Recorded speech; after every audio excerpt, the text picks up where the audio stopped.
Once upon a time, in a peaceful kingdom bordered by soft meadows and shimmering lakes, a long-awaited child was born to the king and queen. They named her Aurora, after the morning light, for her arrival had brought such joy and brightness to their lives. To celebrate her birth, a great feast was held. Nobles and villagers alike filled the palace with laughter and music. Among the guests were 7 kind fairies, each bearing a special gift for the baby princess. The first fairy gave Aurora beauty, the second grace, the third a voice like songbirds, the fourth a gentle heart, the fifth wisdom, the sixth kindness, and the seventh, just as she stepped forward, was interrupted by a chilling wind. The hall fell silent as a dark figure appeared, an old fairy named Malvina, once powerful and revered, now long forgotten. She had not been invited, and the hurt in her eyes was plain to see. With a voice that trembled with sorrow more than anger, she stepped to the cradle.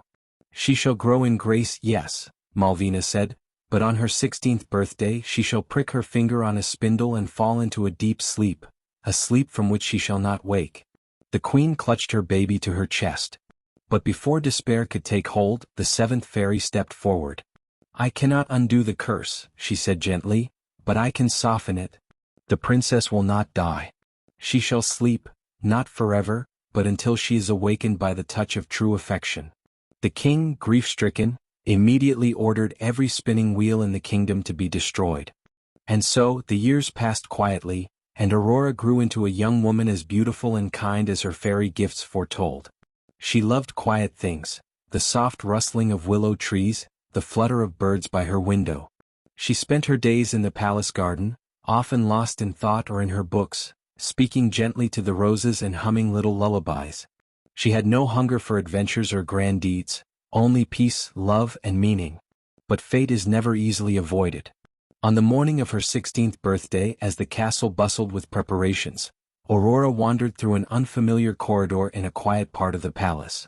Drawn by the soft rhythm of spinning, she came upon a small wooden door. Inside was an old woman hunched over a wheel, her fingers dancing along the thread. Aurora, who had never seen such a thing, stepped closer, curious. "What are you doing?" she asked. "Spinning thread, my dear," the woman said kindly. "Would you like to try?" Aurora reached out, and the moment her finger touched the spindle, she collapsed. A whisper passed through the castle. One by one, servants, cooks, guards fall asleep wherever they stood. Even the king and queen, filled with sorrow, drifted into slumber beside their daughter's bed. And so the castle slept. Vines curled gently over its walls. Birds perched in quiet corners.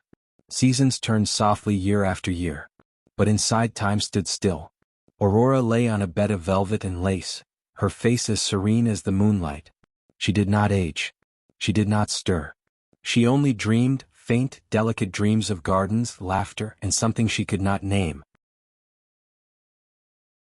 Far beyond the castle, in a kingdom, lived a thoughtful young prince named Elias. He was not like other princes. He did not care for tournaments or glory.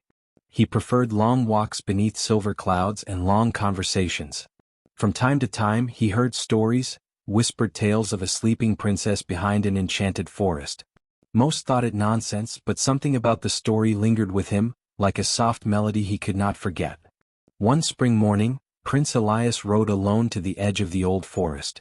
He didn't come with swords or knights or banners.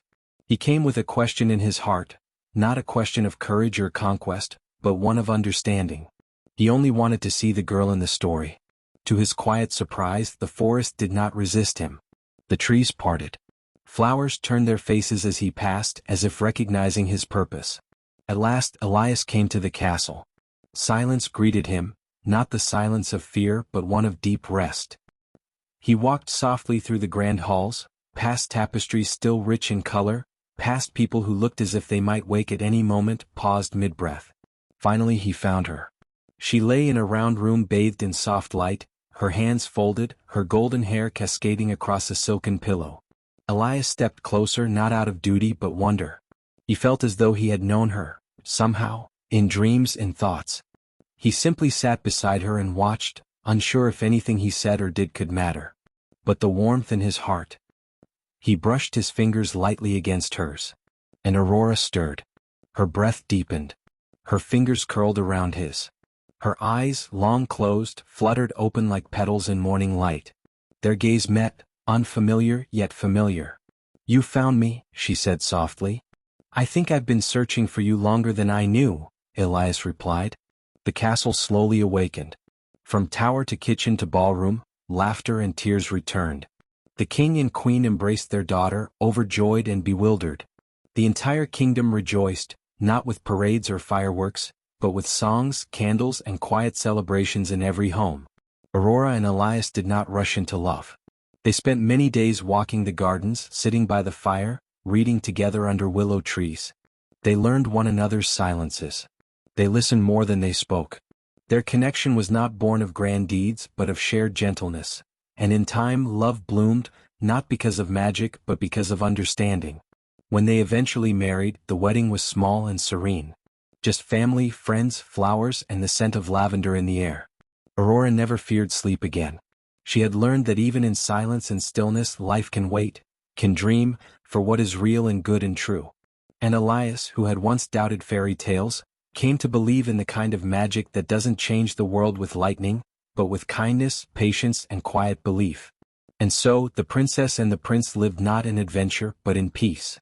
Their story became known not for dragons or battles, but for being a reminder that sometimes, the deepest enchantments are the ones that wait quietly in the heart, and that love, in its truest form, does not need to be loud to be powerful.